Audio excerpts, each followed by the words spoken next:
Hello అండి, welcome back to my channel. ఇవాల్టి వీడియోలో పాలతో బీరకాయ కర్రీని అయితే నేను ట్రై చేశాను. చాలా బాగొచ్చింది. టేస్ట్ కూడా చాలా బాగుందండి.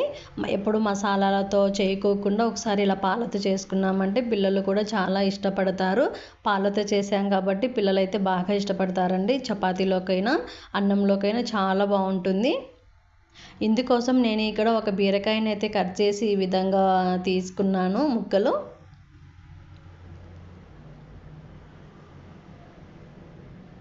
ఒక టమోటా, ఒక ఆనియన్ అయితే ఈ విధంగా కట్ చేసి పెట్టుకున్నానండి. స్టవ్ మీద గోలం పెట్టేసుకొని 2 టేబుల్ స్పూన్ ఆయిల్ అయితే వేసాను. ఆవాలు, జీరా,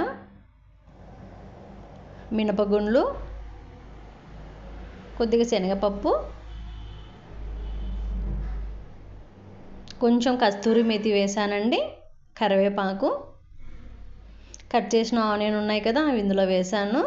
ఇవి కాస్త ఫ్రై అయిన తర్వాత చిటికెడు పసుపు, కట్ చేసుకున్న టమోటా ఈ విధంగా ఫ్రై అయితే చేసుకోవాలి. ఒక 1 మినిట్ 2 మినిట్స్ ఫ్రై అయితే చేసుకున్న తర్వాత మనం కట్ చేసి పెట్టుకున్నాం కదా బీరకాయ ముక్కలు అవి ఇప్పుడు ఇక్కడ యాడ్ చేసేసి ఒక 2 మినిట్స్ పాటు ఫ్రై అయితే చేసేసుకోవాలి.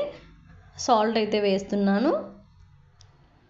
సాల్ట్ వేయడం ద్వారా త్వరగా బాయిల్ అవుతాయండి, ఫ్రై అవుతాయి.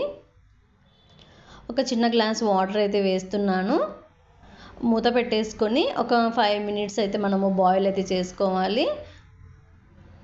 చూడండి ఈ విధంగా ఉడికిపోయి ఉంటాయి కదా.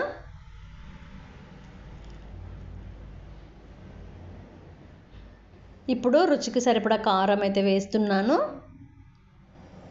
మీకు కారం ఎక్కువ కావాలి అనుకుంటే ఎక్కువ యాడ్ చేసుకోవచ్చు. కారం వేసాక కాస్త ఫ్రై అయిన తర్వాత మీకు లిక్విడ్ ఎక్కువ కావాలి అనుకుంటే చపాతీలోకి అట్లా వాటర్ కొంచెం కంటెంట్ అయితే వేసేసుకోవచ్చు. అన్నంలోకి అయితే ఈ విధంగా ఉంటే సరిపోతాయండి. చూడండి అంతా బాయిల్ అయిపోయింది. కొత్తిమీర అయితే వేస్తున్నాను.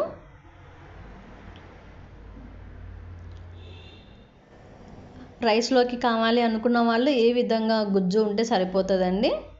ఇప్పుడు పాలు అయితే యాడ్ చేస్తున్నాను. పాలు వేసిన తర్వాత మనము వెంటనే ఒక జస్ట్ 1 మినిట్ అట్లా ఉంచేసుకొని ఆఫ్ చేసుకోవాలండి, లేదంటే విరిగిపోతాయి.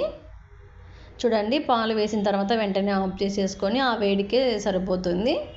చపాతీలోకి కావాలి అనుకున్న వాళ్ళు ఈ విధంగా లిక్విడ్గా అయితే పెట్టుకోవచ్చు. రైస్లోకి తినే వాళ్ళు కొంచెం గట్టిగానే ఫ్రై అయితే చేసుకోవచ్చు. అంతేనండి, సింపుల్ అండ్ టేస్టీ. పిల్లలైతే పాలైతే వేసాం కదా చాలా ఇష్టంగా తింటారు. చపాతీలోకి అయితే చాలా బాగుంటుంది, రైస్లోకైనా చాలా బాగుంటుంది.